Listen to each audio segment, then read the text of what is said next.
आज का टॉपिक है बच्चों magnetic force on A charge particle moving in a uniform magnetic field. Children, experimentally it was observed that when a charged particle moves in a magnetic field, uniform magnetic field, it experiences a force. Right? Suppose there is a charge plus Q and this is moving in a magnetic field, and the magnetic field is like this, suppose along this way, magnetic field, and it is moving along this direction, right, making an angle of theta with the magnetic field. Then it was observed experimentally that F is proportional to Q, the charge. Q means the charge. F is proportional to V sin theta. V sin theta यहां पर क्या बच्चों V जो है V cos theta तो component हो गया in the direction of magnetic field and V sin theta means the component of velocity perpendicular to magnetic field.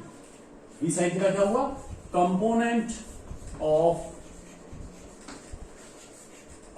Velocity perpendicular to magnetic field, right, and proportional to B. ये बच्चों experimentally found किया गया, right. Now if we combine all these then we will get F is proportional to Q V sin theta into B, right. Or if we remove the proportionality, it will become F equals to K Q V sin of theta. अब बच्चों यहां पर K problem कर रहा है, right. It was found experimentally that K equals to 1 in SI. अगर SI unit में use करते हैं आप तो K की वैल्यू 1 हो जाएगी. तब ये जो फॉर्मूला बन जाएगा, this will become F equals to Q V sin of theta, right. This is the required formula of the force on a charge moving in a magnetic field. इसमें कौन सी चीजें क्या हैं? Q is the charge, V is velocity of the charge particle, B is the magnetic field, और theta angle किसके बीच में है बच्चों? थीटा एंगल किसके बीच में है? मैंने बताया था जब भी कोई फॉर्मूला फिजिक्स में कहीं पर भी होगा तो जो भी चीजें इनमें से जो आई हैं, इनमें से जो भी दो वेक्टर होंगे, कौन से दो वेक्टर हैं इसमें? V and B. So theta is obviously the angle between V and B. आपको फॉर्मूले से याद रखना पड़ेगा कि theta is the angle between velocity vector and magnetic field vector, right? Using this formula we can find the value of the magnitude of the force on the charged particle moving in the magnetic field. Now about the direction. Direction find करना है तो पहला तरीका ये हो सकता है कि मैं इसको वेक्टर फॉर्म में लिख सकता हूं. देखिए अगर मैं इसको वेक्टर फॉर्म में लिखूं तो कैसे लिखूं? F के ऊपर वेक्टर लगाया और यहां पर ये V sin थीटा है तो इसको मैं क्या कर दूं? इसको मैं करता हूं V cross B. We can write this way in vector form.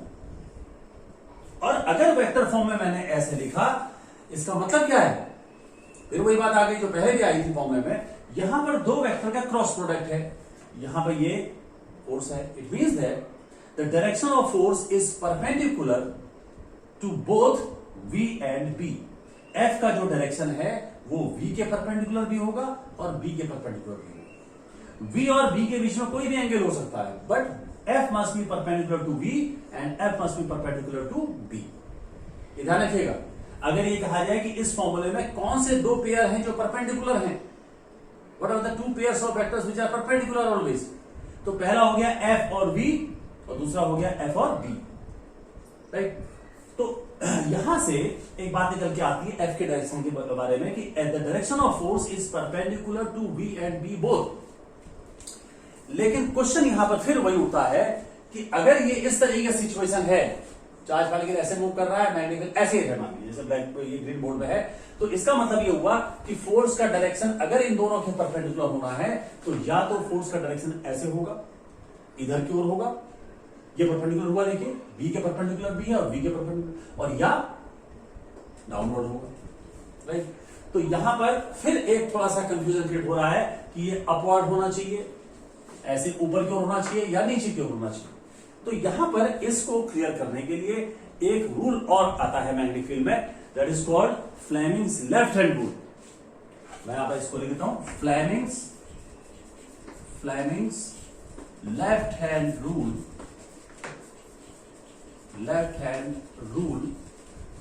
For the direction of force, ये हमने इसका टॉपिक ये पढ़ना है जिससे कि क्लियर हो जाए। Fleming's left hand rule for the direction of force. और ये फ्लेमिंग्स लेफ्ट हैंड रूल क्या है बच्चों? ये फ्लेमिंग्स लेफ्ट हैंड रूल इस तरीके से आप देखिएगा, लेफ्ट हैंड यूज करेंगे और फिंगर्स को इस तरीके से मारेंगे, right. The first finger will represent the direction of force. अगर ये फोर्स ये मैग्नेटिक फील्ड के डायरेक्शन में है, first finger, the middle finger is in the conventional direction of current. अब जरा यहां कंफ्यूजन ना हो, ध्यान दीजिएगा, direction of conventional direction of current. इसका मतलब यह है कि आपको पता है कि पॉजिटिव चार्ज अगर है, मूव कर रहा है, उसके कारण से जो करंट होती है उसका डायरेक्शन वही होता है जो पॉजिटिव चार्ज का होता है, और नेगेटिव चार्ज के कारण करंट हमेशा अपोजिट ली जाती है। तो ध्यान रखिएगा ये चीज, है ना, ये यूज होगा यहां पर, क्योंकि मैं यहां इसको कन्वेंशनल डायरेक्शन ऑफ करंट कह रहा हूं। Then this will be the direction of force. और इन दो के बीच में कोई भी एंगल हो सकता है, जाना कि जरूरी नहीं है कि ऐसे ही हो, इनके बीच में एंगल कम ज्यादा भी हो सकता है। किसके बीच में? इसके बीच में, इसके बीच में, राइट, कोई भी एंगल हो सकता है। यहां पर मैं जानबूझ के इसको डायरेक्शन ऑफ पॉजिटिव चार्ज नहीं कह रहा हूं, मैं कन्वेंशनल डायरेक्शन ऑफ करंट कह रहा हूं, जिससे कि हर जगह यूज हो जाए। So in the left hand if the first finger represent the direction of magnetic field, the middle finger represent the conventional direction of current, then the thumb will represent the direction of force on the charge, on the current carrying conductor और charge particle। अब बात आती है कि इसी को apply करना है, मान लीजिए इस सिचुएशन में जो ये दिया हुआ है, जैसे ये दिया हुआ है, ऐसे रखा हुआ है, चार्ज पार्टिकल ऐसे मूव कर रहा है और ये मैग्नेटिक फील्ड है, मैंने यूज करना है। तो ध्यान रखिएगा कि सबसे पहले आप मैग्नेटिक फील्ड को सेट कर लीजिए। देखिए मैं दिखा रहा हूं आपको, ये देखिए मैग्नेटिक फील्ड का डायरेक्शन, उसके पहले मैंने मैग्नेटिक फील्ड का डायरेक्शन शो किया, ये देख रहे हैं आप, मैग्नेटिक फील्ड का डायरेक्शन हो गया, और ये कन्वेंशनल डायरेक्शन ऑफ करंट है। और चूंकि पॉजिटिव चार्ज मूव कर रहा है इधर, तो इसके कारण अगर करंट बनेगी तो डायरेक्शन यही होगा। अगर करंट बनेगी तो डायरेक्शन क्या होगा? ऐसी होगा, इस तरफ को, जिधर ये चार्ज मूव कर रहा है। देन द फोर्स, ये देखिए यहां पर, ये डायरेक्शन इधर की ओर हो गया, ये डायरेक्शन इधर की हो गया, इनके बीच में कोई भी एंगल हो सकता है मैंने पहले। Then this is the direction of force, means the direction of force is towards the observer, right. और यही चीज अगर हम इस प्लेन में, आप चूंकि आप अधिकतर करोगे तो कॉपी के प्लेन में करोगे, है ना, राइट, इस तरीके से। जैसे ये देख लीजिए, ये मैग्नेटिक फील्ड का डायरेक्शन है मान लीजिए, और पॉजिटिव चार्ज इधर मूव कर रहा है, ये मैग्नेटिक फील्ड का डायरेक्शन है इधर की ओर, और इधर चार्ज पार्टिकल मूव कर रहा है। तो मैं कैसे बनाऊंगा? देखिए ऐसे बनाऊंगा, ये हो गया, ये चार्ज पार्टिकल ऐसे मूव कर रहा है इधर की ओर, और ये फोर्स, तो ये फोर्स का डायरेक्शन इधर हो गया, इसके बीच में एंगल कुछ भी हो सकता है, ऐसे भी दिखा सकता हूं, ठीक है। तो ये फोर्स का डायरेक्शन हो गया, तो force the direction of force is perpendicular to the plane and vertically upwards, ऊपर की ओर हो जाएगा, राइट। अगर यहीं पर यह कह दिया जाए कि नहीं ये चार्ज पॉजिटिव नहीं है, नेगेटिव है, राइट, तो फिर आपको एक काम करना पड़ेगा। अगर मैं इस प्लेन में दिखाऊं, चार्ज इधर मूव कर रहा है, अगर नेगेटिव चार्ज है माने, तो करंट का डायरेक्शन आप नेगेटिव चार्ज के अपोजिट लेते हो ना, तो करंट का डायरेक्शन उधर हो जाएगा। तब फिर आपको ऐसे करना पड़ेगा, देखिए ये इस तरीके से, ये आपका इस तरीके से, तो ये जो है आपका इस तरीके से हो जाएगा, ये करंट का डायरेक्शन इसके अपोजिट लेना पड़ेगा, और ये जो है ये अवे फ्रॉम द ऑब्जर्वर हो जाएगा, क्योंकि आप इसको जो है, ये देखिए इसके अपोजिट लेना है, ये है, ये मैग्नेटिक डायरेक्शन, और करंट डायरेक्शन इसके अपोजिट, इस लाइन के अलावा, तो इस लाइन के अलावा दिखाएंगे, तो ये देखिए ऐसे हो जाएगा। ये देखिए ये डायरेक्शन हो गया करंट का, और ये डायरेक्शन हो गया फोर्स का, अवे फ्रॉम द ऑब्जर्वर। अगर आप कॉपी के पेन में दिखाते हैं, ये मैग्नेटिक फील्ड है और ये नेगेटिव चार्ज इधर मूव कर रहा है, नेगेटिव चार्ज, तो नेगेटिव चार्ज अगर इधर मूव कर रहा है तो करंट का डायरेक्शन अपोजिट हो जाएगा।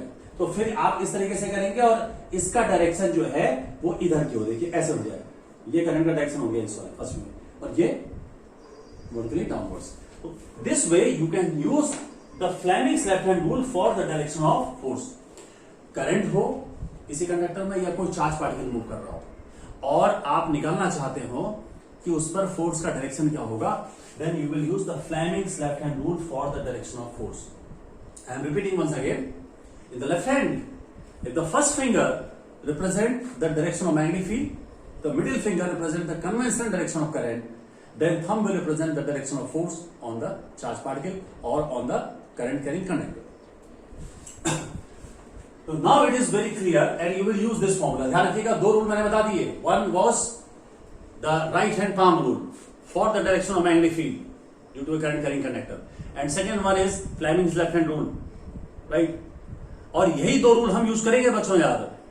इन्हीं दो रूल से सारे मैग्नेटिक फील्ड में जितने भी डायरेक्शन है, इन्हीं दो रूल से यहां पर हम निकालेंगे. Now we come to the next topic. और इससे पहले एक बात और समझ लीजिएगा यहां पर, जो मैंने कहा बहुत ज्यादा ये क्वेश्चन पूछा जाता है और आपको ये समझना भी पड़ेगा. थोड़ा सा कंपैरिजन कर लेते हैं. देखिए, इलेक्ट्रिक फील्ड में जब कोई चार्ज पार्टिकल रखा हुआ है या मूव कर रहा है, तो ध्यान दीजिएगा, either charge particle is at rest or it is moving. The formula was F equal to QE. Electric field की बात कर रहा हूं मैं. In electric field, the force experienced by charge particle is F equal to QE. और ध्यान रखिएगा, if the charge is positive, the force is along the direction of electric field. If charge is negative, the force is opposite to the electric field. It is the QE, charge into electric field. यहां पर velocity का कोई component नहीं है. Charge is either moving or it is at rest. It is experiencing force F equal to charge into electric field. But here, unless the charge particle is moving, there will be no force. अगर कोई charge particle magnetic field में move नहीं कर रहा है ना, तो ध्यान रखिएगा वहां पर फोर्स नहीं लगेगा. जबकि इलेक्ट्रिक फील्ड में ऐसा नहीं है. यहां पर चार्ज पार्टिकल पर फोर्स तभी लगेगा जब वो मूव कर रहा हो. यहां पर अगर मैं एक बात करूं कि आप इस फॉर्मूले से देखिए कि फोर्स किस किस कंडीशन में ऐसा हो सकता है कि फोर्स जीरो हो जाए, चार्ज पार्टिकल हो और फोर्स जीरो हो जाए. तो ये दो तीन कंडीशन है, आप समझिएगा जरा, बड़ा इंपॉर्टेंट पॉइंट इससे निकलता है. अगर चार्ज पार्टिकल रेस्ट में है, velocity will be zero, force will B zero. So it means that if the charge particle is at rest in a magnetic field, it will experience no force, right? Now, second case, charge particle is moving, velocity is there, but it may be that the force is zero. Then in that condition, theta must be 0 or 180 degree. अगर बच्चों charge particle जो move कर रहा है वो magnetic field के direction में parallel हो जाए या उसके अपोजिट हो जाए, then the theta will be either 0 or 180 degree. Then this force will be 0. है ना? ये ध्यान दीजिएगा अलग से पॉइंट. ये जैसे मैंने बताया है कि अलग से बता रहा हूं इस पॉइंट को. अगर एक मैग्नेटिक फील्ड ऐसे है और एक चार्ज पार्टिकल ऐसे मूव कर रहा है या ऐसे मूव कर रहा है, इस तरीके से मूव कर रहा है, मैग्नेटिक फील्ड भी है, वेलोसिटी भी है, मैग्नेटिक फील्ड भी है, वेलोसिटी भी है. अगर इस तरीके से मूव कर रहा है, ये देखिए इस केस में चार्ज पार्टिकल ऐसे मूव कर रहा है, कितना एंगल हो गया वी और पी के बीच में? 0 degree. Force will be 0. In this case angle between V and P is 180 degree. Again it is 0 क्योंकि साइन 180 0 होता है. So remember that if a charge particle is moving in a magnetic field and it does not experience any force, it means that it is either moving parallel or anti-parallel to the magnetic field. तो ये जरूर ध्यान रखिएगा. और दूसरा मैंने point आपसे कहा था, दूसरा बड़ा इंपॉर्टेंट क्वेश्चन है जो पूछा जाता है बहुत ज्यादा, कि in F equal to Q sin theta, which are the two pairs of vectors which are perpendicular to each other. तो इसको आप बता सकते हैं इस तरीके से, वेक्टर फॉर्म में लिख लीजिए. आप बता सकते हैं कि here F must be perpendicular both V and B, and so the pairs are F and B and F and B. और या आप बता सकते हैं Fleming left hand rule से, the force is perpendicular to B and F is perpendicular to V, and hence the two pairs are F and B and F and B. तो ये दो क्वेश्चन है बहुत इंपॉर्टेंट, ध्यान रखिएगा.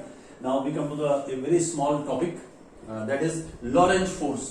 About the Lorentz force. तो Lorentz force के बारे में थोड़ा सा समझ लेते हैं कि ये क्या है. Lorentz was a scientist, and in the name of the scientist, a force we call here that is called Lorentz force. Lorentz force के बारे में हम बात कर लेते हैं और जिससे कि क्लियर हो जाए. Lorentz force. Lorentz force. ये लॉरेंस फोर्स बच्चों क्या है? हमने मैग्नेटिक फोर्स की बात करी. अगर कोई चार्ज पार्टिकल इलेक्ट्रिक फील्ड और मैग्नेटिक फील्ड दोनों है वहां पर, और दोनों में मूव कर रहा है, right? A charge particle is moving in magnetic field and electric field, means electric field and magnetic field are acting simultaneously. तो इलेक्ट्रिक फील्ड के कारण फोर्स लगेगा, मैग्नेटिक फील्ड के कारण फोर्स लगेगा, राइट? तो जो रिजल्टेंट फोर्स होगा, क्योंकि दोनों के डायरेक्शन अलग अलग भी हो सकते हैं, the resultant will depend upon the direction of electric force and the direction of magnetic force. अब आपको पता है कि इलेक्ट्रिक फोर्स के कारण जो फॉर्मूला होता है दैट इज QE, और मैग्नेटिक फोर्स के कारण जो फोर्स होता है that is QVB sin theta, right? और डायरेक्शन दोनों के अलग अलग होंगे, आपको पता है।